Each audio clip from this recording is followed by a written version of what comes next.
Today we're going to talk about the Canon 50mm f1.8, the nifty 50 on a Sony a7 III. So let's do this. When I first bought my Sony a7 III, I was in desperate need for a low light lens, and that's what brought me to the nifty freaking 50.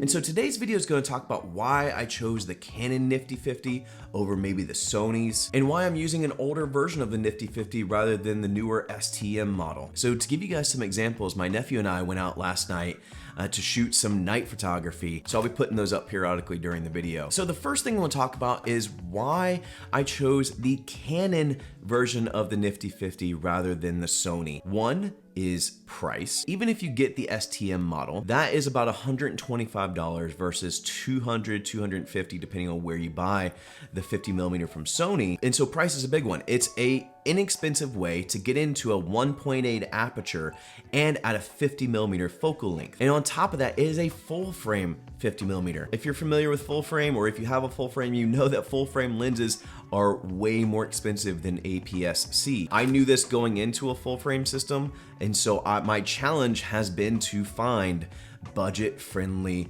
full frame lenses, and the Canon 50mm is one of those. Well, you may say, what about autofocus? And I'm gonna tell you right now, I'm gonna stop you right now and say, if autofocus is one of the biggest issues for you, do not buy the Canon version. Go with the Sony system, spend a little bit more money, go with a native lens. I will always recommend a native lens if autofocus is really what you're looking for. But if you're okay with manually focusing, then check out the Canon version. It's cheaper, but I'm gonna go one step further in a little bit and talk about why potentially even look at the older version of the Canon Nifty 50 rather than the STM model. Then also, I recently bought a Canon EOS M, just kind of play around with. It has a serious cult following, but Canon lenses are able to be adapted on Sony bodies. However, you cannot do the opposite. And so a Canon lens being able to be adapted to a Sony body, this gives me the ability to take this lens from the EOS M to the a7 III without any issues.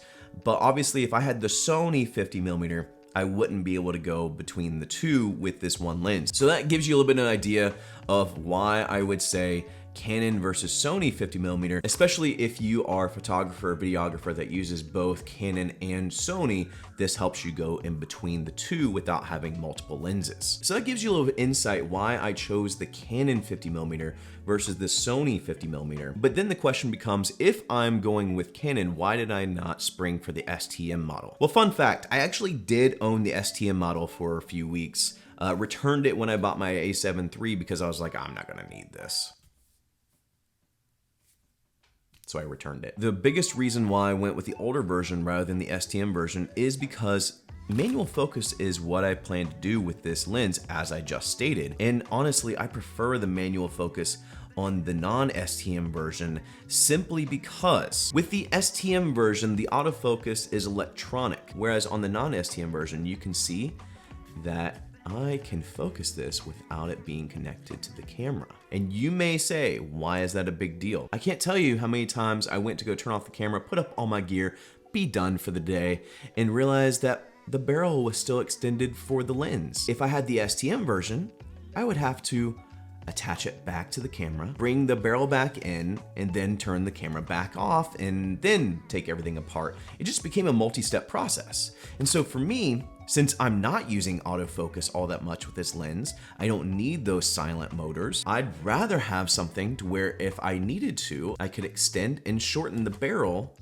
without any electronic communication. So having the ability to just kind of like do this all day, I'm down with. I'm not gonna lie. There are a couple drawbacks for the non-STM version. One is that this lens has a 5-blade aperture. What that means is that your bokeh is going to be a little bit more like pentagon shape. Is it pentagon? Hexagon? Pretty sure it's pentagon. But it's gonna not have a smooth rounded bokeh because it has the 5-blade aperture, and so the shape is a little bit weird. I've seen reviews where the bokeh is a little bit more harsh on the edges. I haven't really seen that all that much. I'll put up a couple examples and you guys kind of be the judge there. The STM version does have 7 blades for the aperture, and so the bokeh is gonna be a little bit smoother, a little bit more rounded, potentially a bit more pleasing in that manner. But the other downside is if you do intend to use autofocus for this, don't buy this one. I'll give you a sample of what that sound is like. It's pretty hideous. Imagine just going into a photo shoot and just hearing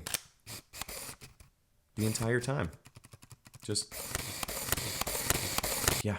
Again, if autofocus is the thing, then go with the STM version. But honestly, if autofocus is what you're looking for, even at that point, go with the Sony. Again, manual focus is what I'm using here. So for me, this works out. Those are the reasons why I chose the 50mm from Canon rather than Sony. And then also why I went with the older version rather than the STM model. Whether you go with this model or the STM model, these are great lenses to consider for your Sony full frame camera. Not even just the a7 III, could be the a7S II, could be the a7 II, could be the a7R4, could be all the a7s that you can ever imagine, a9 even. But these are great lenses if you're on a budget with your full frame system. 50mm is a super sought after focal length because it's the one that is closest to the human eye.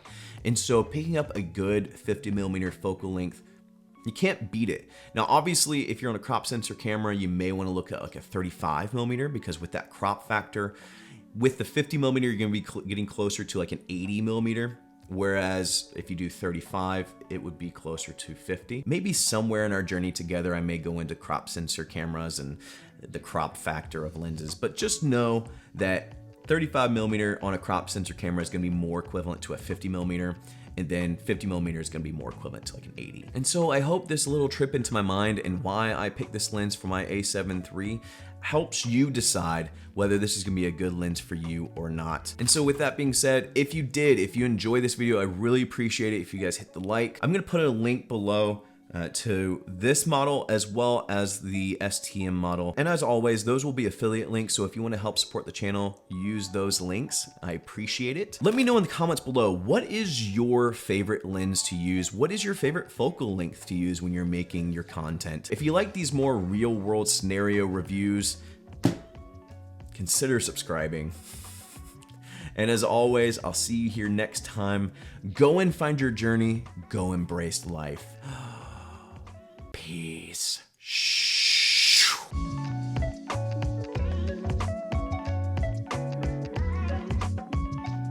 Price was not really a factor for me because this was actually gifted to me from my best friend. We kind of traded. I helped him be a second shooter for a wedding and he hooked me up with this lens. So thank you, Nader.